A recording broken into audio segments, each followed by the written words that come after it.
I'm Ed Morrissey from HotAir.com, here visiting with Academy Award-winning actor Richard Dreyfus, who's visiting Cpac. Welcome to Cpac. Thank you. Glad to have you here with us, and I understand that you are here to talk a little bit about your initiative on civics and civility and politics, the Dreyfus Initiative.org. The DreyfusInitiative.org. Tell us a little bit about the initiative and why you're here at Cpac to talk to us about that.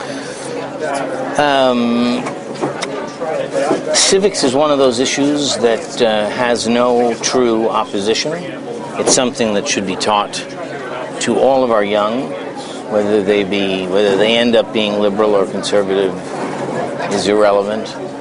And what has happened over the past some odd years is that civics has been removed from the curriculum at an accelerating rate, and what is left is how many branches of the government are there and how do you pass a bill through Congress, neither of which bear any resemblance to reality.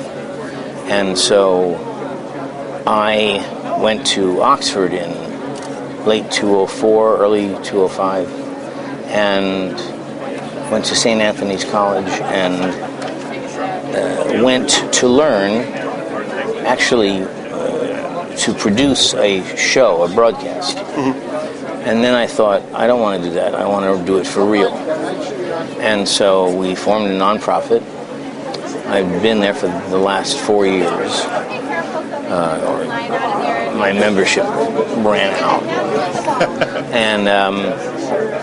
But I was living in London, and I thought I didn't want to go home, and I want to stay here, and I want to find out, because I think of civics as the common denominator when you look at American society and ask, what's wrong here? What's missing?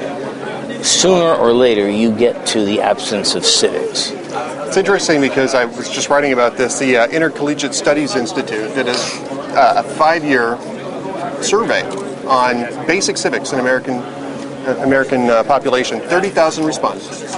And they found that only 50% of the respondents could correctly identify the 3 branches of government in a multiple choice test. Now this is with the answers in front of them. Only half of the people could actually pick out which of the 4 answers identified the 3 branches of government. Only 57% knew what the Electoral College actually does. Well, I'll tell you something. Jay Leno and ourselves, we make jokes about how stupid we are about history. Right. And we're not wrong, but that's not the target. The point is our cultural mythology. And that is something known to everyone. It is not taught in class. It is known by osmosis, by fairy tales, by glory tales, and by the history of every single family in this country. The only ones exempt from that are the ones we dragged here against their will and the ones we found here and killed. Everyone else shares the same cultural mythology that somewhere in their family someone fled oppression in the form of caste and class designed by wealth. And after hundreds and thousands of years, finally, someone made enough money to get their butt over to America, which was announcing a declaration of war on that curse, on that situation. We had been cursed, we as a race. You and yours will never rise. You're a shoemaker, your grandchildren will be shoemakers, and my heel will always be on your neck, and we bought it hook, line, and swallow. And then America announced, wait a minute, if you can get here, if you can literally make the journey, then you can rise by merit, and nothing will stand in your way institutionally. Institutionally, right. And so that was heard everywhere in the world, from the Eskimos to the Togo Indians, and that's why people came here, that's why they come here, that's why they'll always come here. And the only ones who don't know about this literal political miracle are our own kids, because we don't teach it. we don't teach civics, and we don't teach an appreciation of the American, whether you call it American exceptionalism, the American dream, American promise. I've heard it described a number of different ways, but there is an exceptional period, and there's an exceptional moment that is America, where caste and class did not apply institutionally. That's not to say operationally that right. there weren't barriers to overcome, and I think we're still overcoming those barriers to this day. But how do you teach that appreciation? What is the Dreyfus Initiative? It consists of the following themes, with each of those themes underscored by competitions and acknowledgments, etc. They are, in this order: glory tales and myths to kindergartners and first and second graders, and then reason, logic, clarity of thought, and critical analysis, using dissent, debate, civility, and opposing views. Those tools, which sharpen the intellect of any classroom and raises all boats, is my curriculum. And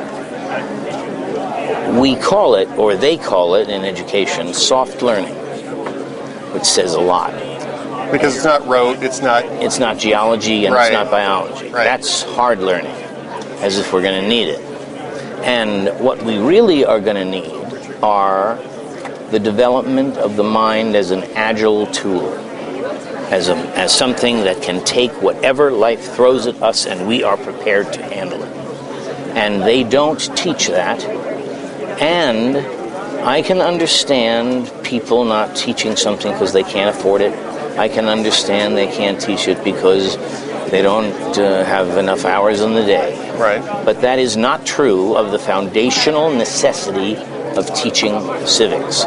Civics comes before and trumps all other classrooms, all other subjects, because if you don't first raise up our citizenship, which is harder than being a doctor and harder than being a lawyer, yes. Then they'll come back at us with subtler thievery and take that to the bank.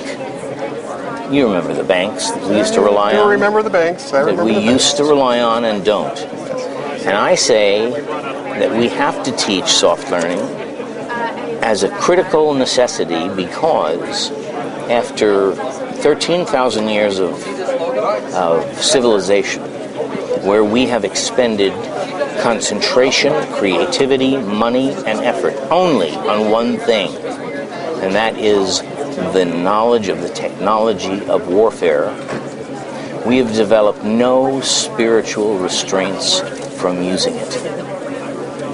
So that puts us right smack dab in the middle of a tsunami, where what is changing is invisible beneath our feet, and when the change hits us, it's going to hit us and irreparably change us forever.